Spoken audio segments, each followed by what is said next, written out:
अब नेक्स्ट बात करते हैं विस्कोसिटी के क्या क्या रीजंस हैं। नोट पॉइंट लिख रहे थे हम। अगला नोट पॉइंट है, थर्ड था शायद, इसमें लिखेंगे रीजन ऑफ विस्कोसिटी।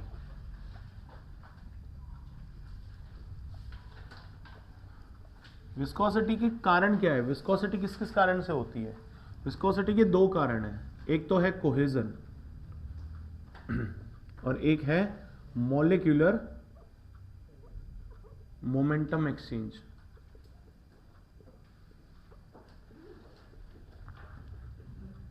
ये समझो क्या होता है। कोहेजन क्या होता है कोहेजन होता है लाइक पार्टिकल्स अट्रैक्शन फोर्स, और मॉलिक्यूलर मोमेंटम एक्सचेंज होता है कोलिजन। ऐसे समझ लो, ठीक है। कोहेजन का मीनिंग समझते हो। देखो, दो टाइप के अट्रैक्शन फोर्स होते हैं, एक होता है कोहेजन और एक होता है एडहेशन। कोहेजन का मतलब लाइक पार्टिकल्स के बीच में अट्रैक्शन, और एडेशन का मतलब अलाइक पार्टिकल, मतलब डिफरेंट टाइप ऑफ पार्टिकल। इसको याद रख लो, यहां पे ए आ रहा है, यहां पे भी ए आएगा। क्लियर। फेविकॉल का नाम सुना है आप लोगों ने। फेविकॉल के डब्बे के ऊपर देखना क्या लिखा हुआ है, एडहेसिव बॉन्डिंग। एडहेसिव मींस वो किसी भी सरफेस को किसी और सरफेस के साथ में ऐड ऑन कर सकता है, समझे, चिपका सकता है अच्छे से उसको हम एडहेसिव बॉन्डिंग बोलते हैं। तो एडहेसिव का मीनिंग क्या हो गया, अलाइक पार्टिकल, दो डिफरेंट टाइप के पार्टिकल्स को अट्रैक्शन या उनको जोड़ने के लिए जो यूज होता है फोर्स, उसको हम क्या बोलते हैं, एडहेशन।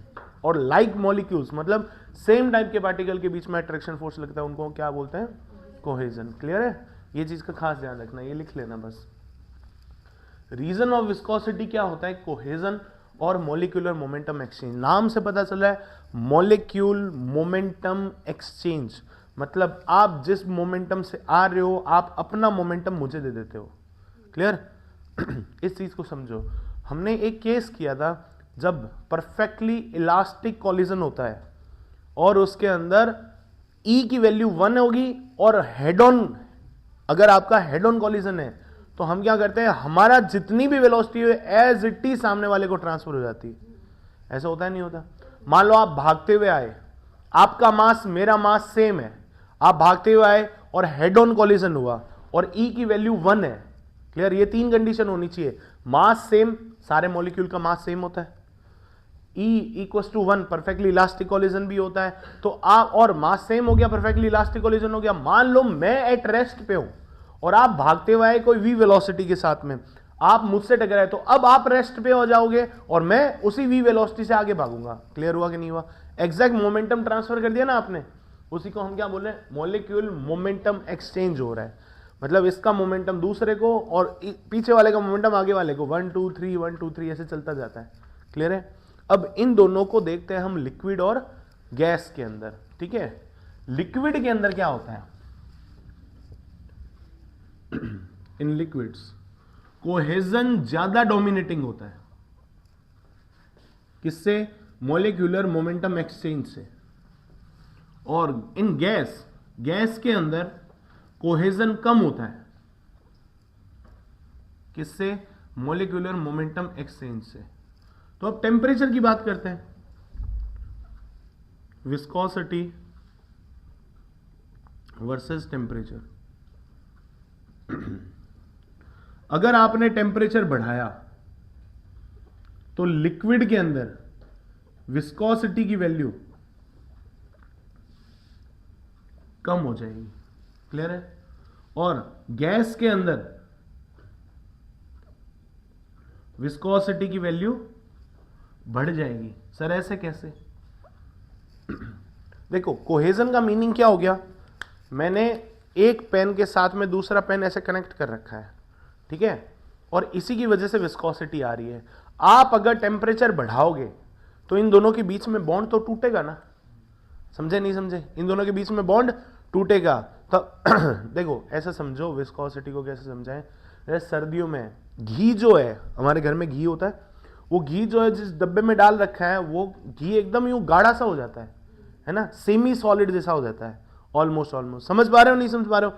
उसको आप जैसे ही गर्म करते हो, अब पहले एक बात बताओ, एक जेली टाइप का घी है, ठीक है, ऐसे विस्कस है थोड़ा अच्छा खासा, उसके अंदर अपना हाथ ऐसे निकालो, पहली बात। दूसरी बात, जब घी पिघल चुका है, आपने टेम्परेचर दिया, उसके मॉलिक्यूल में कोहेजन फोर्स लग रहा था, अट्रैक्शन पास पास में थे, तभी तो सॉलिड बना। अच्छा एक बात बताओ, सॉलिड के अंदर मॉलिक्यूल्स के बीच में डिस्टेंस कम होती है या लिक्विड के अंदर? लिक्विड के अंदर डिस्टेंस कम होती है, गैस के अंदर और कम होती है। मतलब लिक्विड के अंदर दूर दूर होते हैं, गैस में और दूर दूर होते हैं। तो कोहेजन कब लगता है? जब डिस्टेंस कम होगी, तब अट्रैक्शन ज्यादा लगेगा। सिंपल सी बात है कि नहीं है? अब एक बात सोचो, अगर आपने घी को गर्म कर दिया, तब उसके मॉलिक्यूल दूर दूर हो जाएंगे। मॉलिक्यूल दूर दूर हो गए तो आप आराम से निकल जाओगे। तो विस्कोसिटी कम हुई कि ज्यादा हुई? सोच के देखो, कम हुई ना। विस्कोसिटी का मीनिंग क्या है? विच ऑफर्स रेजिस्टेंस, जो रेजिस्टेंस दे तुम्हें, तुम्हारे मोशन को रोकने का काम करे, वही क्या होती है? विस्कोसिटी। क्लियर हुआ कि नहीं हुआ? ठीक है। अब घी है आपके पास में एक बर्तन में, बड़ा सा बर्तन मान लो, एक पतीला मान लो, उसके अंदर घी डाल रखा है और वो रात भर रखा हुआ है। अब सुबह देखा तुमने तो घी एकदम यूं सेमी सॉलिड जैसा हो गया। क्लियर? उसके अंदर आप अपनी ऐसे उंगली डाल के ऐसे ऐसे निकालो उंगली को, ठीक है? तो थोड़ा जोर लगेगा आपके हाथ पे, फोर्स आएगा ना। इसका मतलब सामने वाला ताकतवर है, वो घी ताकतवर है, हमारे उंगली के मोशन को करने नहीं दे रहा है। क्लियर? यही आप अगर उस घी को गर्म कर लो, थोड़ा सा गर्म कर लो, जो सेंस हो सके आराम से, उसको गर्म किया, पिघल गया घी, अब लिक्विड बन गया, परफेक्ट लिक्विड है। अब उसके अंदर हाथ ऐसे करो, अब इजीली फेर पाओगे? नहीं फेर पाओगे। नहीं समझे? समझ गए? अब बताओ किस में ज्यादा इजी है? लिक्विड में ज्यादा इजी है मोशन करना कि सॉलिड में ज्यादा इजी है मोशन करना? लिक्विड में ज्यादा इजी है मोशन करना। मोशन इजीली हो रहा है, इट मींस रोकने वाला डल है, हमसे कम है, तो इसका मतलब विस्कोसिटी। तो टेम्परेचर बढ़ाने पे लिक्विड के अंदर विस्कोसिटी कम होती है। क्यों कम होती है? क्योंकि यहां पे कोहेजन जो है वो डोमिनेटिंग है। सारा कुछ किसकी वजह से हो रहा है? ऑलमोस्ट लिक्विड में 99% इसकी वजह से होता है और 1% इसकी वजह से होता है। गैस में 99% इसकी वजह से होता है, 1% इसकी वजह से होता है। समझ गए? नहीं समझ गए? क्लियर है? अब गैस की बात करते हैं। गैस के मॉलिक्यूल के अंदर विस्कोसिटी किसकी वजह से आएगी? मॉलिक्यूलर मोमेंटम एक्सचेंज की वजह से आएगी। क्लियर? अब एक बात सोचो, मैंने बोला कि इस गेट में से सब लोग बाहर निकलो, ठीक है? इस गेट में से सब लोग बाहर निकलो। इलेक्ट्रॉन का मोशन रैंडम होता है, फिक्स होता है क्या? कि नहीं, इलेक्ट्रॉन वहां से यहां जाएगा, यहां से यहां जाएगा, यहां से बाहर जाएगा, ऐसा तो नहीं है। रैंडम मोशन होता है, किधर भी जा सकता है। क्लियर हुआ? मान लो आग लग गई यहां पे और मैंने कहा चलो जल्दी बाहर निकलो, तो तुम सब इधर मोशन करोगे। जब तुम सब इस साइड में मोशन कर रहे हो, मैं भूल गया मेरा बैग उधर पड़ा है, जस्ट इमेजिन, ठीक है? मैं भूल गया मेरा बैग उधर पड़ा है, तो मैं इस साइड में भागूंगा और तुम सब इस साइड में भागोगे, तो मुझे रेजिस्टेंस ज्यादा मिलेगा कम मिलेगा? समझे नहीं समझे? टेम्परेचर जैसे ही बढ़ाओगे, केटीजी पढ़ा था, टेम्परेचर आप जैसे ही बढ़ाओगे तो टेम्परेचर बढ़ाने पे 3/2 kT kinetic energy of molecules बढ़ेगी नहीं बढ़ेगी? काइनेटिक एनर्जी बढ़ गई। अब मान लो, अच्छा देखो, आप सब लोग यहां बैठे हो, क्लियर? मैं यहां से मोशन करूं, इधर से वहां जाऊं या यहां से वहां जाऊं उस गैलरी में, तो मुझे इतना रेजिस्टेंस मिलेगा क्या? नहीं मिलेगा। अब मान लो मैंने बोला इधर वाले यहां आ जाओ, इधर वाले यहां आ जाओ, अब तुम लोग सीट एक्सचेंज करोगे? करोगे नहीं करोगे? जैसे सीट एक्सचेंज करोगे, उस टाइम पे मैं इस गली में जाऊं तो मुझे रेजिस्टेंस मिलेगा नहीं मिलेगा? मिलेगा ना। रोकोगे ना मेरे को? नहीं समझे? समझ गए? वही चीज होती है, जैसे आपने टेम्परेचर बढ़ाया, मॉलिक्यूल इधर उधर भागने लग गए, उस टाइम पे मॉलिक्यूल इधर उधर भाग रहे हैं, तब आपकी विस्कोसिटी क्या हो जाएगी? ज्यादा हो जाएगी। रेजिस्टेंस ज्यादा मिलेगा कम मिलेगा? ज्यादा मिलेगा। रेजिस्टेंस ज्यादा मतलब विस्कोसिटी ज्यादा। समझ गए नहीं समझ गए? तो इसका मतलब टेम्परेचर बढ़ाने पे विस्कोसिटी कम होती है लिक्विड में और विस्कोसिटी बढ़ती है गैस में। किस वजह से? क्योंकि सर इसका रीजन ये है, सॉरी ये नहीं है, इसका रीजन क्या है? इसका रीजन लिख देते हैं, बिकॉज कोहेजन डोमिनेटिंग है, लेकिन ये कोहेजन कम हो जाता है। कोहेजन जैसे ही कम होगा तो विस्कोसिटी कम हो जाएगी। और यहां पे इसका रीजन क्या आ जाएगा? इसका रीजन ये हो जाएगा, मॉलिक्यूलर मोमेंटम एक्सचेंज जो है वो टेम्परेचर बढ़ाने पे बढ़ जाता है, तो इसी की वजह से तो विस्कोसिटी आ रही है गैस में। तो इसका ये ऐसे बनेगा। और अगर इसका हम ग्राफ याद रखना चाहें तो कुछ ग्राफ ऐसा होता है, ये विस्कोसिटी है, ऐसे जाएगी और ये ऐसे जाएगी। ये हो गया लिक्विड के लिए, ये हो गया गैस के लिए, ये होगी विस्कोसिटी, ये हो गया तुम्हारा टेम्परेचर। जैसे जैसे टेम्परेचर बढ़ा रहे हो लिक्विड की विस्कोसिटी कम हो रही है, जैसे जैसे टेम्परेचर बढ़ा रहे हो गैस की विस्कोसिटी ज्यादा हो रही है। समझ गए नहीं समझ गए? अच्छा एक और चीज लिखवा देता हूं मैं, क्वेश्चन टाइप में लिख सकते हो आप लोग, नहीं तो इसको स्टेटमेंट में लिखे आ देते हैं। चलो नोट पॉइंट में, फिफ्थ नोट पॉइंट कि in liquid viscosity is due to, आप क्या लिखोगे? Viscosity is due to cohesion and molecular momentum exchange both, ये लिखोगे।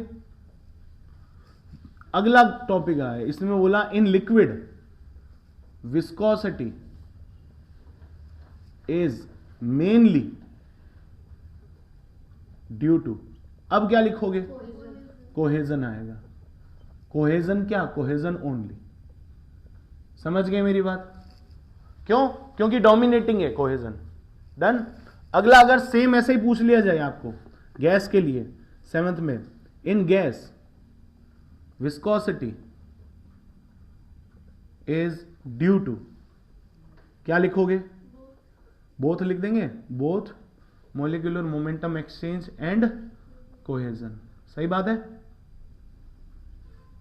और अगर इसमें लिख दें एट्थ में, in gas viscosity is mainly due to, इसको अंडरलाइन कर लेना। अब क्या लिखोगे? Molecular momentum exchange only. ये ध्यान रखना, मतलब मेनली मतलब मेजॉरिटी किसकी है? मॉलिक्यूलर मोमेंटम एक्सचेंज की, और लिक्विड में मेनली मतलब मेजॉरिटी किसकी है? कोहेजन की। समझ पा रहे हो नहीं समझ पा रहे हो? जब आपको पूछ लिया कि मेनली नहीं बताना है, टोटल बताओ, तो टोटल में वो 1% भी तो आ ही रहा है। ये चीज का खास ध्यान रखना, स्किप मत कर देना पढ़ते पढ़ते इसको, कि मेनली कोहेजन, अच्छा लिक्विड दे रखा है viscosity due to cohesion only, नहीं ये नहीं होगा, मॉलिक्यूलर मोमेंटम एक्सचेंज भी होगा, मेनली लिखा हुआ है, ध्यान रखना। क्लियर है यहां तक सबको?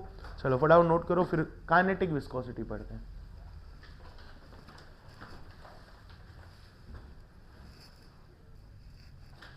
अब करते हैं काइनेमेटिक विस्कोसिटी।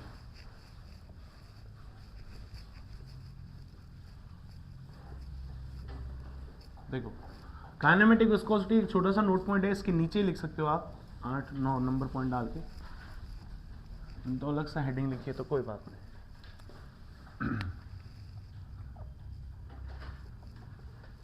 क्या होती है काइनेमेटिक विस्कोसिटी? इसको हम न्यू से डिनोट करते हैं। क्या नाम है इसका? न्यू। ठीक है, एक तो होता है म्यू, म्यू नहीं है ये, न्यू है। ठीक है, न्यू की वैल्यू क्या होती है? म्यू बाई रो होती है, ये ध्यान रखना। What is mu? विस्कोसिटी। या तो इसको विस्कोसिटी बोलो या इसको काइनेटिक विस्कोसिटी बोल लो। और व्हाट इज रो? डेंसिटी। तो ये क्या हो जाएगी हमारी? Kinematic viscosity. ठीक है, अब इसके बारे में कुछ बात करते हैं। इसके बारे में ये लिखा कि इसकी यूनिट क्या हो जाएगी, इसकी यूनिट देखते हैं। तो यूनिट के लिए क्या लिखोगे? न्यू इज इक्वल्स टू, ये क्या होता है? केजी पर मीटर इंटू सेकेंड होता है। और रो क्या होता है? केजी पर मीटर क्यूब होता है। समझे नहीं समझे? तो भाई केजी से तो केजी मर गया, इससे 2 टाइम्स चला गया, तो क्या बचा? मीटर स्क्वायर पर सेकंड बच गया। ये यूनिट आ जाएगी इसकी। क्लियर है? और अगर इसकी डायमेंशन की बात की जाए तो, इसकी डायमेंशन की बात करें तो L2, अच्छा इसको अगर मैं ऐसे लिख दूं, new is equals to M0 L2 T-1। अब मैंने आपको ये बोल दिया, इसके अंदर M तो 0 है, M 0 है, तो इसको फोर्स के तरीके से बताओ, बता सकते हो क्या?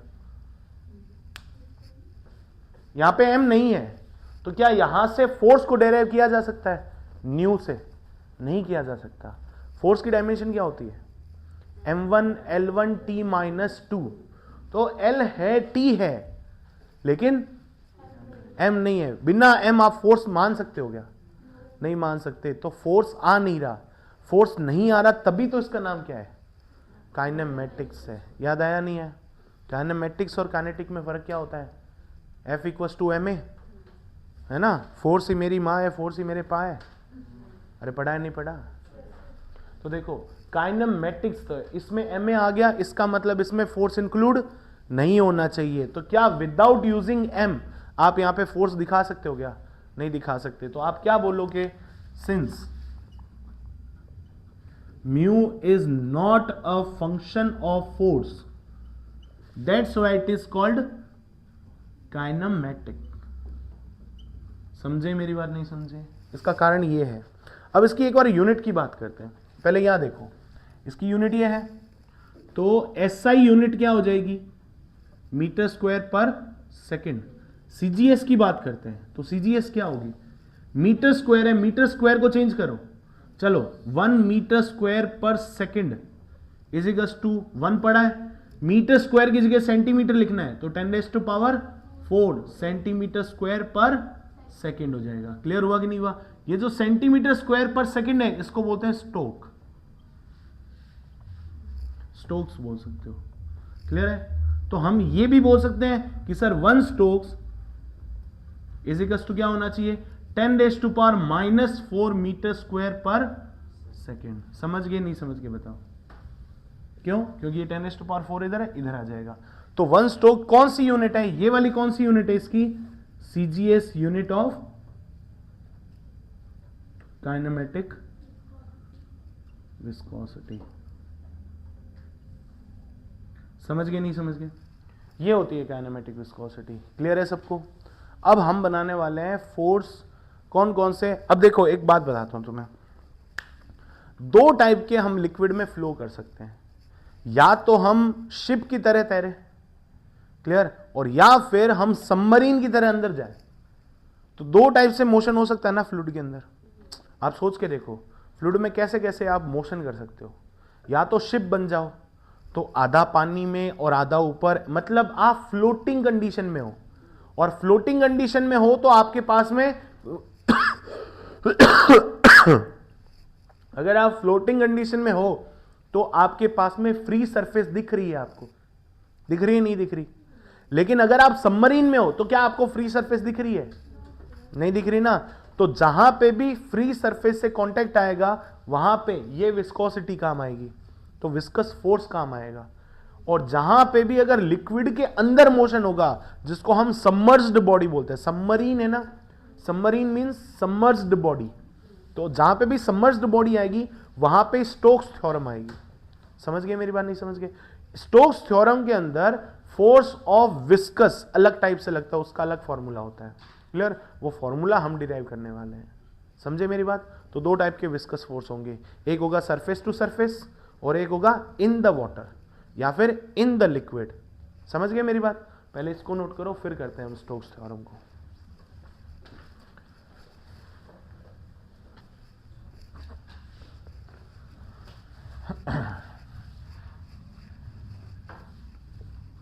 करते हैं स्टोक्स थ्योरम।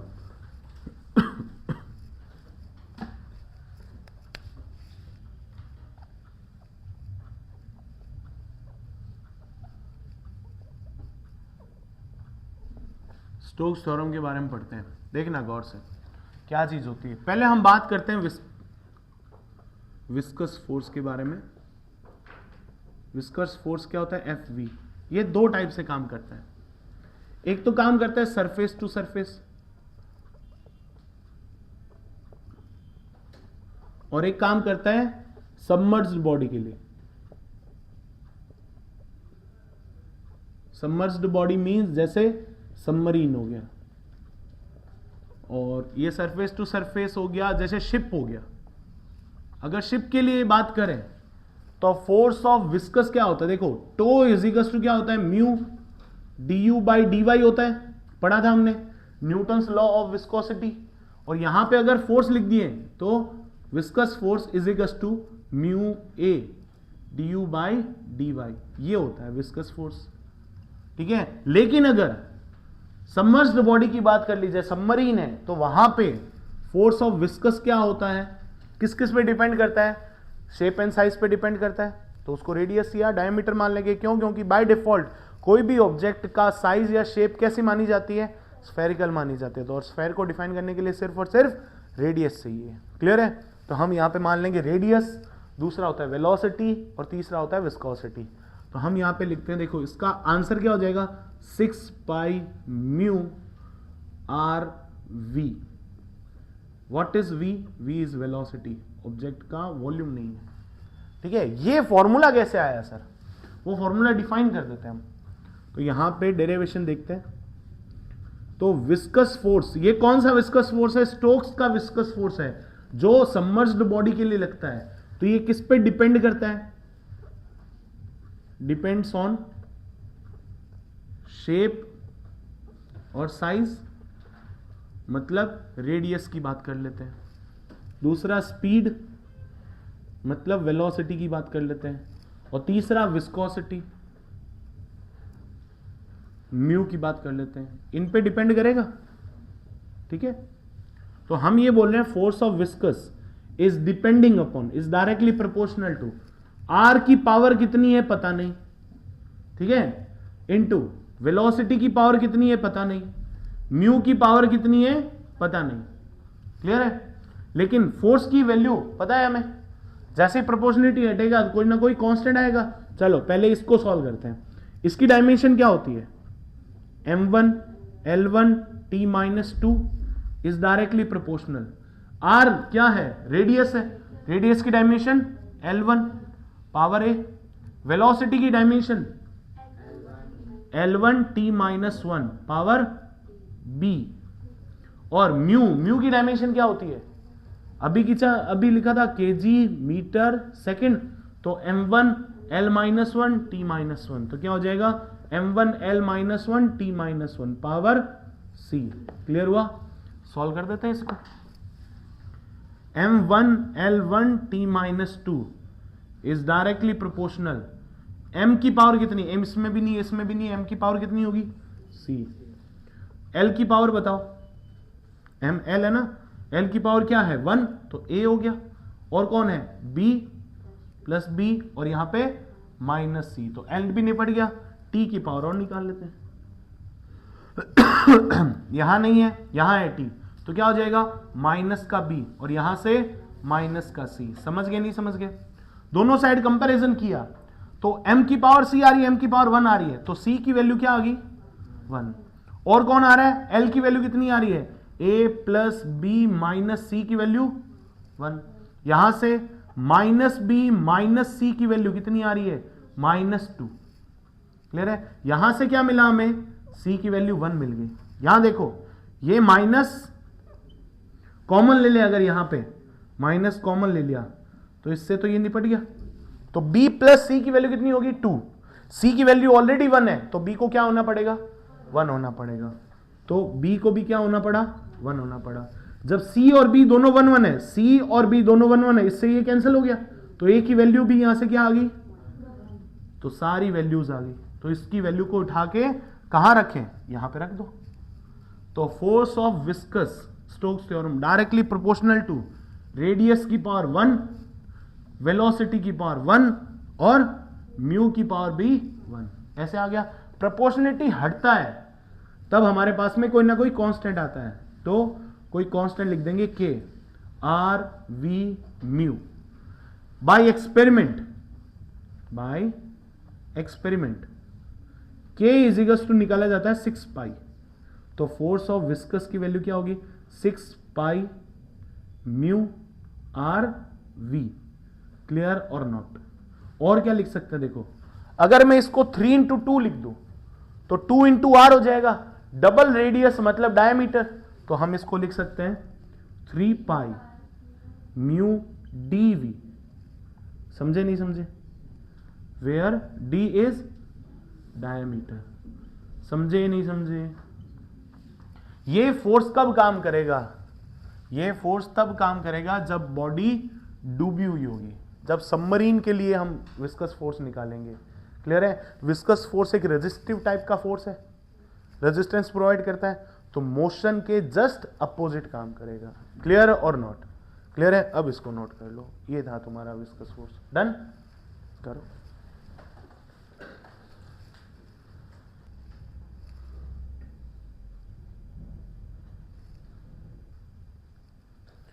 अब पहले क्वेश्चन करेंगे इस पे, स्टोक्स पे, और फिर उसके बाद में विस्कोसिटी पे क्वेश्चन करेंगे। उसके बाद में हम करेंगे टर्मिनल वेलोसिटी, बारिश की बूंदें कैसे जादू करती है।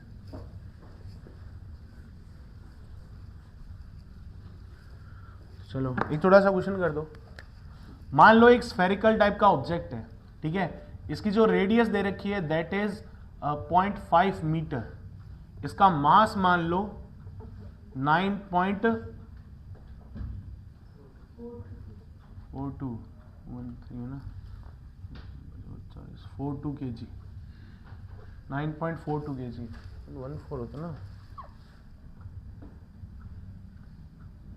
3 से जाएगा ना, पूरा पूरा है, ठीक है। 9.42 kg है, वेलोसिटी इसकी मान लो 1 किलोमीटर पर सेकेंड है, और जो फ्लूइड है यहाँ पे, फ्लूइड की जो विस्कोसिटी है that is 10⁻³ pascal into second. तो ये पूछ रहा है ये जो ऑब्जेक्ट जा रहा है इसका एक्सेलरेशन क्या हो जाएगा, तो एक्सेलरेशन की वैल्यू निकाल दो, ठीक है।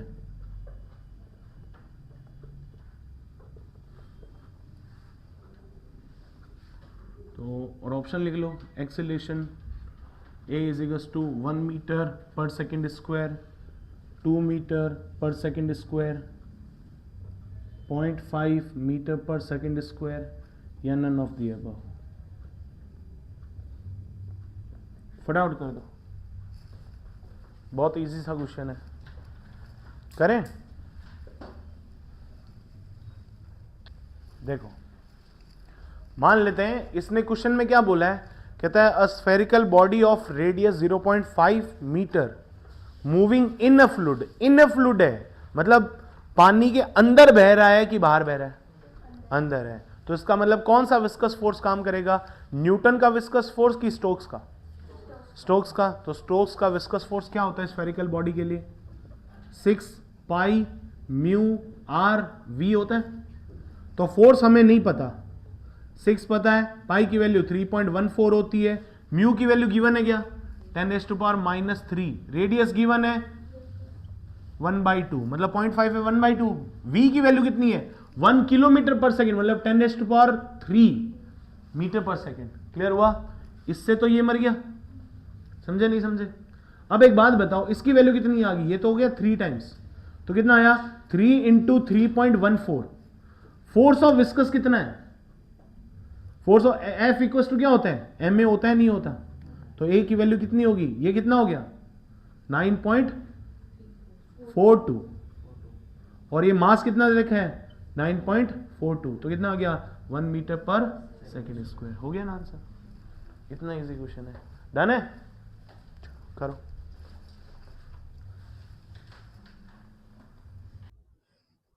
चलो अब ये क्वेश्चंस है आपके सामने, इन क्वेश्चंस को करते हैं।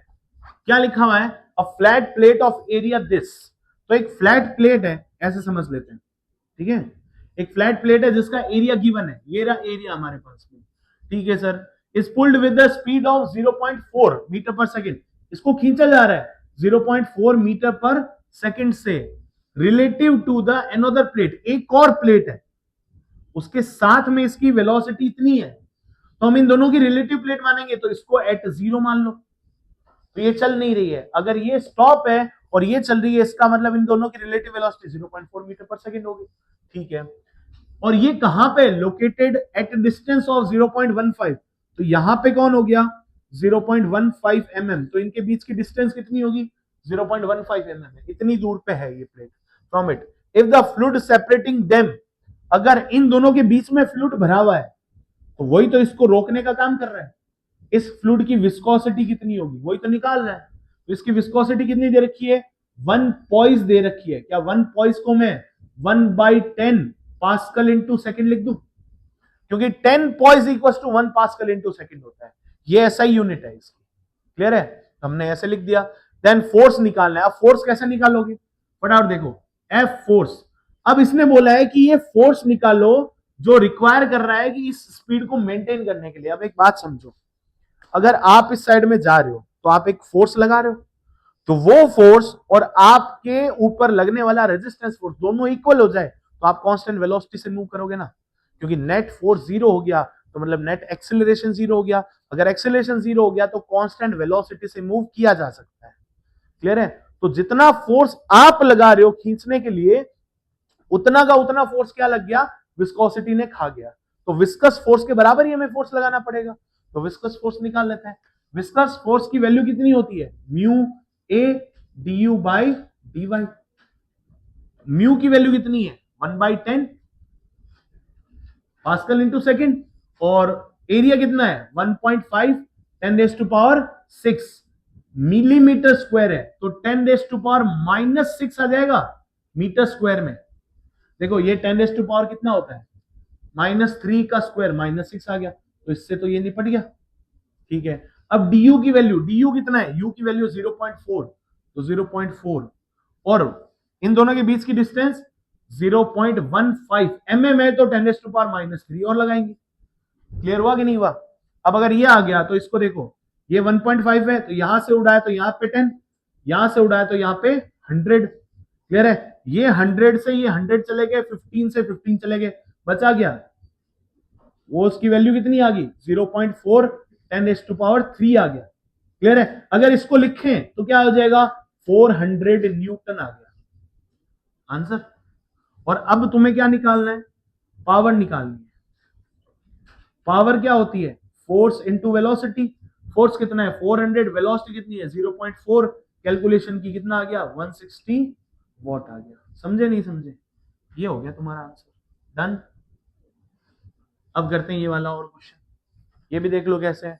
क्या लिख रखा है, अ प्लेट इतनी है distance from a fix plate, same ऐसा ही है, एक प्लेट ये रही और दूसरी प्लेट ये रही। ये एक स्टेशनरी प्लेट है, इससे कितना दूर है वो 0.25 mm है, तो हम ये बना लेते हैं। तो ये एक प्लेट हो गई, इससे एक दूसरी फिक्स प्लेट है,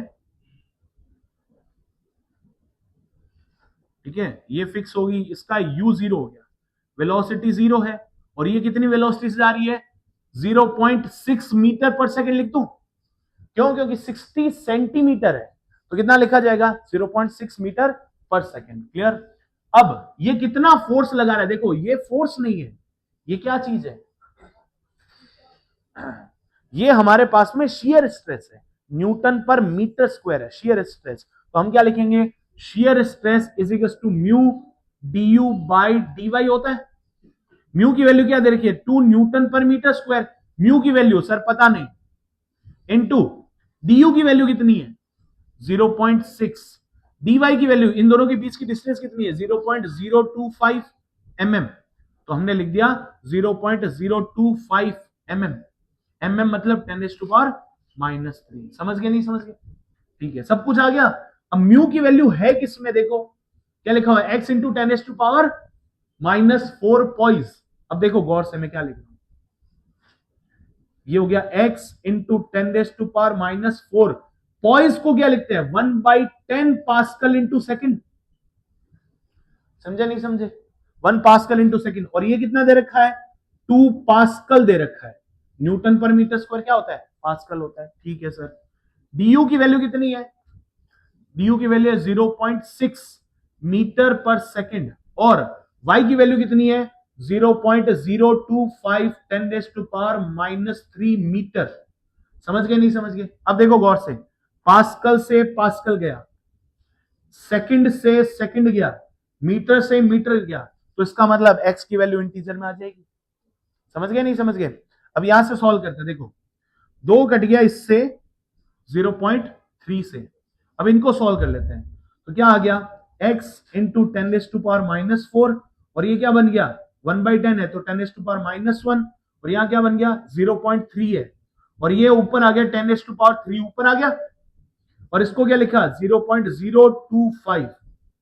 अब देखो गौर से, तो 3 ये पड़ा, तो 4 और 5 ये पड़ा 10⁻⁻2 आ जाएगा। तो यहां से x की वैल्यू हम निकालेंगे तो क्या आएगा 8.33 आ रहा है। क्लियर? इस तरीके से इसका आंसर आ जाएगा। तो नियरेस्ट इंटीजर अगर इसका आंसर दें तो x ऑलमोस्ट इंटीजर के लिए कितना आ जाएगा 8 आ जाएगा। क्लियर? तो ये आईटी का क्वेश्चन बन सकता है। अगर बोल दे कि what is the value of x to the nearest integer तो आप क्या बोल दोगे 8 इज द आंसर। करेक्ट और नॉट? अब इनको नोट करो, फिर 2 क्वेश्चन और दे रहा हूं, वो 2 क्वेश्चन तुम्हें करने हैं। क्लियर है? हो जाएंगे? ट्राई करना, बाकी मैं करवाता हूं। पहले टर्मिनल वेलोसिटी करते हैं, टर्मिनल वेलोसिटी करने के बाद में 2 क्वेश्चन दे दूंगा एज अ होमवर्क। डन? करो, नोट करो।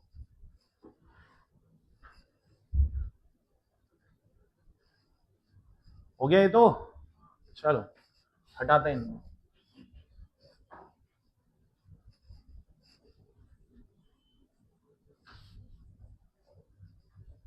बाकी के 2 क्वेश्चन लेक्चर के एंड में है, उन दोनों को तुम्हें करना है, आंसर में उनके साथ में लगा दूंगा, सॉल्व आपको करना है।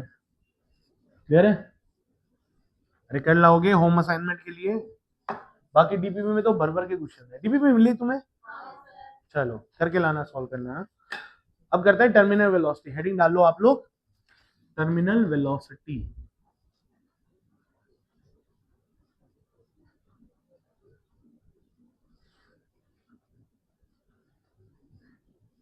क्यों बारिश की बूंदों के ऊपर ग्रेविटी नहीं लगती है? ये बारिश की बूंदों का जादू है ना? देखो गौर से क्या होता है, मान लो एक बारिश की बूंद है, ठीक है? कैसी शेप होती है बूंद की?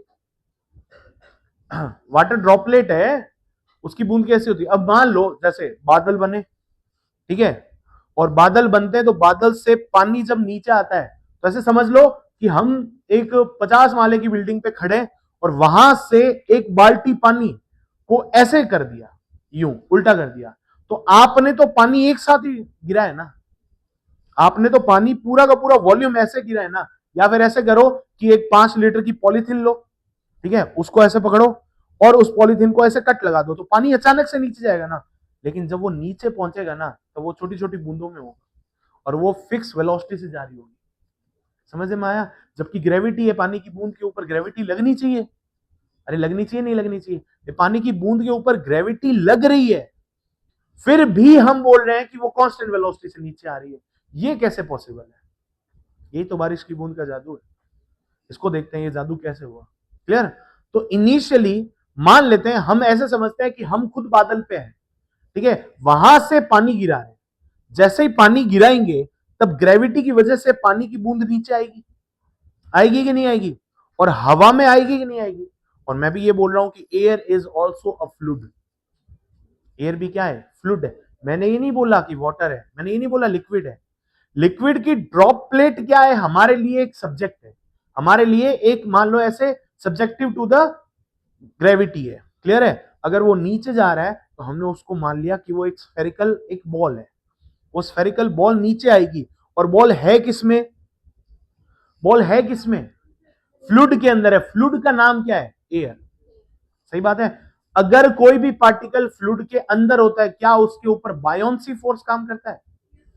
किस तरफ काम करता है? ऊपर नहीं, मोशन के अपोजिट काम करता है। फ्लूइड में अगर आप नीचे डूब रहे हो तो फोर्स ऑफ बायोन्सी आपको ऊपर उठाने का काम करता है, तब ये बोलोगे। सही बात है कि नहीं है? तो देखना गौर से। मान लो इनिशियल स्टेज पे, फर्स्ट स्टेज लेते हैं, मान लो हमारे पास में एक पानी की बूंद थी, ठीक है, और ये कहां पर है? एयर में है, हवा में। तो इसके ऊपर यहां पे एक फोर्स लगेगा mg, फोर्स ऑफ ग्रेविटी नीचे लगेगा नहीं लगेगा? ठीक है सर, यहां पे एयर है ना, और यहां पे फोर्स ऑफ बायोन्सी ऊपर लगेगा, लगेगा नहीं लगेगा? और पानी की बूंद नीचे जा रही है तो इसका एक्सेलरेशन कितना है? 9.81 मीटर पर सेकेंड स्क्वायर है कि नहीं है? भाई फ्री फॉल हो रहा है, नीचे जा रही है, और हवा के फोर्स ऑफ बायोन्सी में इतनी ताकत नहीं है कि इसको ग्रेविटी को रोक ले। समझ में आ रहा है नहीं यार? तभी तो पानी की बूंद नीचे आ रही है। तो नेट मोशन किधर हो रहा है? नीचे की तरफ हो रहा है। तो इनिशियली मान लो हमने इस वाटर को, ड्रॉपलेट को ड्रॉप किया। ड्रॉप किया मतलब u की वैल्यू कितनी है? इनिशियल वेलोसिटी कितनी है? जब वेलोसिटी नहीं है तो विस्कस फोर्स काम करेगा क्या? अब एक बात बताओ, ये जो पार्टिकल है ये पानी में डूबा हुआ है कि पानी की सतह पे तैर रहा है? सॉरी, ये फ्लूइड में डूबा हुआ है कि फ्लूइड पे तैर रहा है? डूबा हुआ है। अगर डूबा हुआ है तो विस्कस फोर्स काम करेगा। कौन सा वाला काम करेगा? न्यूटन्स लॉ ऑफ विस्कोसिटी काम करेगा कि स्टोक्स थ्योरम वाला काम करेगा? स्टोक्स थ्योरम का काम करेगा, लेकिन उसमें तो वेलोसिटी है। क्या अभी एट दैट इंस्टेंट इसके पास में वेलोसिटी है क्या? नहीं है। तो यहां पे हम बना तो देंगे कि सर ये देखो ऊपर की तरफ, अब मोशन किधर हो रहा है? नीचे की तरफ। तो फोर्स ऑफ विस्कस किधर लगेगा? मोशन के अपोजिट डायरेक्शन में। तो ये लग गया फोर्स ऑफ विस्कस, जो इनिशियली तो जीरो है। क्यों? क्योंकि विस्कस फोर्स की वैल्यू क्या होती है? 6 पाई म्यू आर वी। होता है नहीं होता? अभी v की वैल्यू जीरो है इनिशियली। इनिशियली क्या है? वेलोसिटी जीरो है, तो विस्कस फोर्स भी कितना हो जाएगा? जीरो। तो अभी बॉडी नीचे आएगी नहीं आएगी? बॉडी नीचे आ रही है, तो हम क्या लिखेंगे? देखो इधर हम लिख रहे हैं रिजल्ट्स, या फिर कमेंट्स बोल सकते हो आप इसको। ठीक है, तो हम बोले initially velocity of droplet will increase और नॉट इंक्रीज डाउनवर्ड। अरे भैया एक्सेलरेशन काम कर रहा है नीचे की तरफ, तो वेलोसिटी तो बढ़ेगी ना? नहीं समझे? वेलोसिटी बढ़ गई, ठीक है। अगली स्टेज देखिए, सेकंड स्टेज। इस स्टेज के अंदर अब इसके पास में कुछ ना कुछ वेलोसिटी आ गई, आएगी नहीं आएगी? नीचे जा रहा है, थोड़े टाइम बाद में इसके पास में वेलोसिटी आ जाएगी। जैसे ही वेलोसिटी आ जाएगी तो फोर्स ऑफ बायोन्सी तो काम कर ही रहा था, फोर्स ऑफ ग्रेविटी नीचे काम करेगा, ये फिक्स ये फिक्स। अब पिक्चर में कौन आ गया? विस्कस फोर्स आ गया। समझे नहीं आए? अब इसकी वैल्यू तो जीरो नहीं होगी ना, क्योंकि वेलोसिटी अब है। अगर इसके पास में वेलोसिटी है तो आप बताओ नेट एक्सिलरेशन कितना लगेगा? 9.81 से कम लगेगा कि ज्यादा लगेगा? कम लगेगा ना? नहीं समझे? अब एक बात सोचो, आपने इस पेन को ड्रॉप किया, ठीक है, तब इसका एक्सेलरेशन कितना था? 9.81 नीचे की तरफ। अब मैं यहां से एक पंखा चला दूं, समझ रहे हो मेरी बात? नहीं समझ रहे हो? अब इसका एक्सेलरेशन कितना होगा नीचे की तरफ? 9.8 होगा, 9.81 से कम होगा। कम होगा ना? तो एक्सेलरेशन क्या हुआ? डिक्रीज हुआ इंक्रीज हुआ? अगर एक्सेलरेशन डिक्रीज तो वेलोसिटी इंक्रीज के डिक्रीज? इंक्रीज। अरे एक्सेलरेशन चाहे 2 हो, चाहे 4 हो, चाहे 0.1 हो, एक्सेलरेशन का काम है वेलोसिटी बढ़ाना, तो वेलोसिटी अभी भी इंक्रीज ही हो रही है। नहीं समझे? समझ गए? गौर से सुनना मेरी बात। यहां पे नेट एक्सेलरेशन क्या हो जाएगा? एक्सेलरेशन इज लेस देन जी होगा कि नहीं होगा? होगा। तो एक्सेलरेशन नीचे की तरफ डिक्रीज हो रहा है, हो रहा है नहीं हो रहा? बट वेलोसिटी अभी भी क्या करेगी? इंक्रीज करेगी। इसको ऐसे नहीं लिखते, वेलोसिटी स्टिल इंक्रीजेस। अगर वेलोसिटी इंक्रीज हो रही है then force of viscous will increase also. अरे बढ़ेगा नहीं बढ़ेगा? तो गौर से सुनो, सबसे पहली कंडीशन, हमने इस पेन को ऐसे ड्रॉप किया, ड्रॉप किया, तब ड्रॉप करने का मतलब इनिशियल वेलोसिटी जीरो, तो इनिशियल वेलोसिटी जीरो। तो इसके ऊपर काम कौन कौन कर रहा है? फोर्स ऑफ बायोन्सी काम कर रहा है और फोर्स ऑफ ग्रेविटी काम कर रहा है। नेट कौन काम कर रहा है? बायोन्सी में इतनी ताकत नहीं है कि ग्रेविटी को हिला दे, तो ग्रेविटी के प्रभाव से नीचे जाएगा नहीं जाएगा? अगर नीचे जा रहा है तो इसकी वेलोसिटी बढ़ेगी कम होगी? बढ़ेगी। क्यों? क्योंकि एक्सेलरेशन इसके पास में है। किसी भी गाड़ी के पास में आप एक्सेलरेटर दबाते हो तो उसकी स्पीड बढ़ती है कम होती है? बढ़ती है ना? मैं कह रहा हूं 10 मीटर पर सेकंड स्क्वायर से तुमने बढ़ा दिया तो भी स्पीड बढ़ेगी। मैं कह रहा हूं 4 मीटर पर सेकंड स्क्वायर कर दिया एक्सेलरेशन, तो भी तो स्पीड तो बढ़ेगी ना? नहीं समझे? ठीक है। दूसरी कंडीशन आई, थोड़ी देर बाद में, थोड़े टाइम बाद में, या थोड़ी हाइट ट्रेवल करने के बाद में, क्या इसकी वेलोसिटी जीरो ही रहेगी क्या? नहीं, वेलोसिटी तो बढ़ रही ना। हमने लिखा है कि वेलोसिटी विल इंक्रीज डाउनवर्ड, तो वेलोसिटी इंक्रीज हो रही है नीचे जा रहे तब। जैसे जैसे वेलोसिटी इंक्रीज होगी वैसे वैसे फोर्स विल बी इंक्रीजेस। कौन सा वाला फोर्स? विस्कस फोर्स, वो इंक्रीज होगा। अगर विस्कस फोर्स इंक्रीज हो गया तो इसका नेट एक्सेलरेशन जी से कम होगा नहीं होगा? कम होगा मतलब ऊपर देखो, जैसे जैसे बॉडी नीचे जा रही है वैसे वैसे नीचे जो पंखा चल रहा है ना उसकी स्पीड बढ़ती जा रही है, ऐसे समझ लो। सही बात है कि नहीं है? उसकी स्पीड बढ़ती जा रही है, तो इसका मतलब नीचे जाते टाइम एक्सेलरेशन क्या हो जाएगा, एक टाइम तक पहले इतना था अब और कम हो गया, कम होते होते होते एक कंडीशन ऐसी आएगी जब नेट एक्सेलरेशन कितना हो जाएगा, जीरो हो जाएगा। नेट एक्सेलरेशन जीरो का मतलब क्या बॉडी हमारी मूव नहीं करेगी, क्या करेगी, किससे, कांस्टेंट वेलोसिटी से। That constant velocity is called terminal velocity. अब समझे नहीं समझे? इसलिए पानी की बूंद या बारिश की बूंद जब नीचे हमारे ऊपर गिरती है ना तो हमें वो टर्मिनल वेलोसिटी महसूस होती है। समझे मेरी बात, नहीं समझे? तब हमें वो टर्मिनल वेलोसिटी महसूस होती है। क्लियर हुआ? अब देखना गौर से, तो एक लास्ट कंडीशन और आएगी थोड़ी देर बाद में, थर्ड, एट एन इंस्टेंट या आफ्टर सम टाइम, एक कंडीशन ऐसी आएगी जब यहां पे फोर्स ऑफ बायोन्सी भी लग रहा होगा, फोर्स ऑफ विस्कस भी बढ़ता जा रहा है ना, फोर्स ऑफ विस्कस भी इंक्रीज हो रहा है, ये बढ़ता जाएगा, और यहां पे mg फोर्स ऑफ ग्रेविटी ये फिक्स है, ये फिक्स है, तो ये बढ़ता जा रहा है। तो अब क्या हो जाएगा, एफ नेट की वैल्यू जीरो हो जाएगी। क्यों? क्योंकि यहां पे क्या हुआ, फोर्स ऑफ ग्रेविटी को बैलेंस कर दिया गया बायोन्सी से और विस्कस से। अगर ये बैलेंसिंग आ गई इसका मतलब नेट एक्सेलरेशन कितना हो गया, जीरो। नेट एक्सेलरेशन जीरो का मतलब velocity constant. This constant velocity is known as terminal velocity. समझे? तो इस टर्मिनल वेलोसिटी को कैसे लिखोगे, एफ वी टर्मिनल। जब ये बैलेंस कर दे तब इसकी वेलोसिटी क्या हो जाएगी, 6 pi mu are we terminal. समझे नहीं समझे? किस कंडीशन पर, इस कंडीशन पर। तो इस कंडीशन पर जब ए नेट की वैल्यू जीरो हो जाएगी तब हम कौन सी वेलोसिटी फाइंड करेंगे, वेलोसिटी ऑफ टर्मिनल। क्लियर हुआ कि नहीं हुआ? अब नोट कर लो, इस वेलोसिटी को हम टर्मिनल वेलोसिटी बोलते हैं। क्लियर? करो नोट।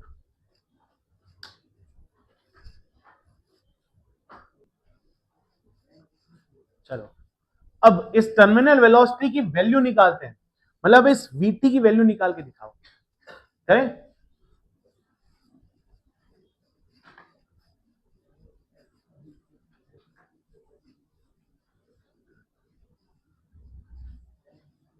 देखो एक कंडीशन ऐसी आएगी जब फोर्स ऑफ बायोन्सी, मतलब हम ये बोल रहे हैं कि सर एक कंडीशन ऐसी आएगी जब force of gravity, force of buoyancy और फोर्स ऑफ विस्कस सारे बैलेंस हो जाए। मतलब ए नेट की वैल्यू क्या चाहिए हमें, जीरो चाहिए। इसका मीनिंग क्या है, force are in equilibrium. Gravity को किसके बराबर कर दो, F V plus F V. Clear है? अगर आप ये बराबर कर देते हो तो आपकी वैल्यू क्या हो जाएगी, फोर्स ऑफ विस्कस क्या हो जाएगा, 6 pi mu are we terminal कर दे, वी टर्मिनल होगी। बायोन्सी की वैल्यू क्या होती है,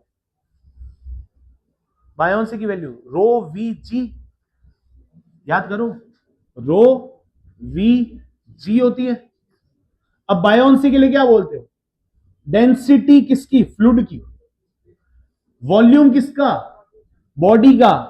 कौन सा वाला, जो डूबा हुआ है, तो पूरा ही बॉडी का वॉल्यूम डूबा हुआ है ना, क्योंकि ये वॉल्यूम किसके अंदर है, एयर में। समझे नहीं समझे? किसमें है, एयर में।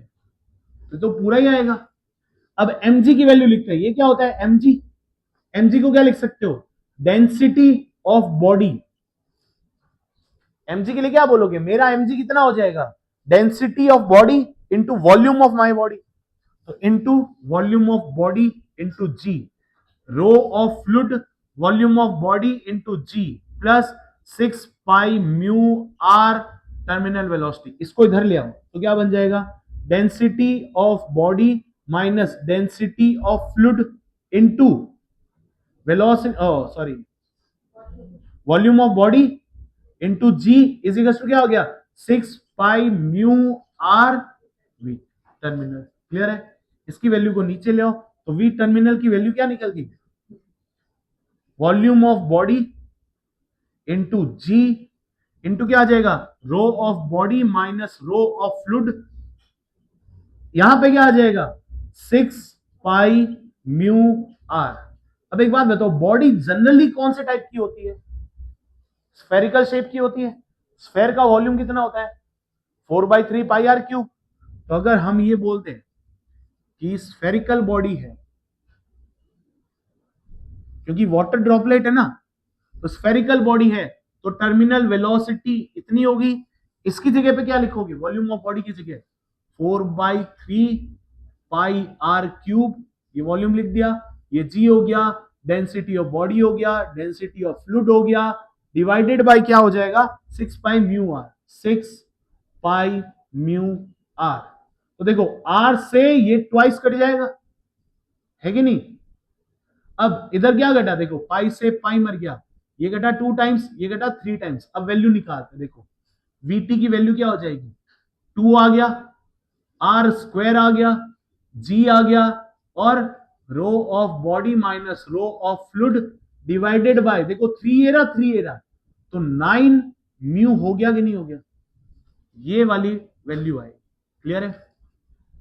अब ये वेलोसिटी टर्मिनल किस साइड में है? ये जो कांस्टेंट वेलोसिटी है, जो बारिश की बूंद है, किस साइड में जाती है?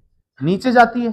अरे जाती ही नहीं जाती। क्यों? क्योंकि बॉडी, बॉडी मतलब पानी की बूंद, वाटर ड्रॉपलेट है ना, उसकी डेंसिटी कितनी होती है? 1000। और इस रो ऑफ फ्लूइड कितना होता है? एयर की डेंसिटी कितनी है?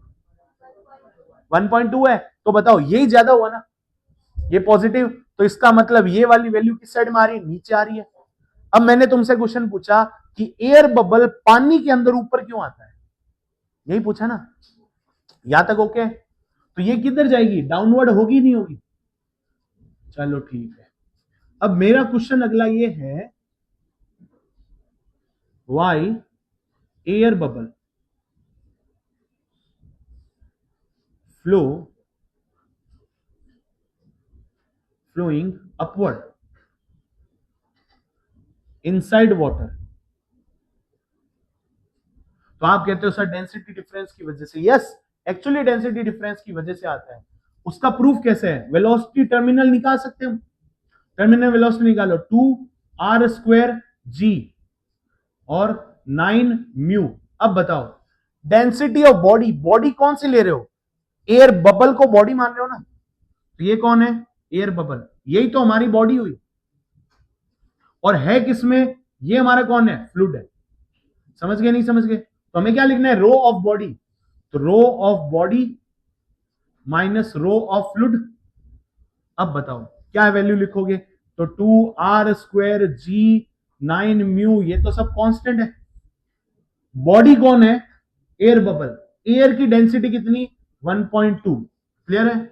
और इसकी वाटर की डेंसिटी 1000। वैल्यू किस में आएगी? Negative positive?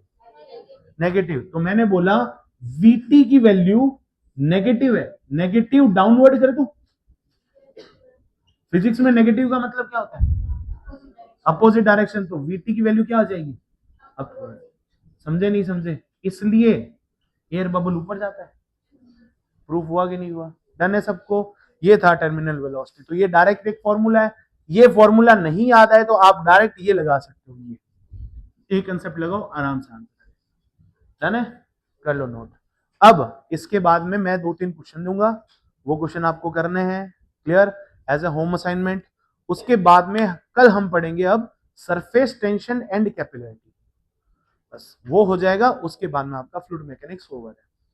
डीपीपी कर लेना एज सुन एज पॉसिबल। एक डीपीपी और दे दूंगा सेपरेटली, सरफेस टेंशन और विस्कोसिटी की। आज तक की डीपीपी आपको मिल चुकी है। क्लियर है? करो नोट करो बराबर।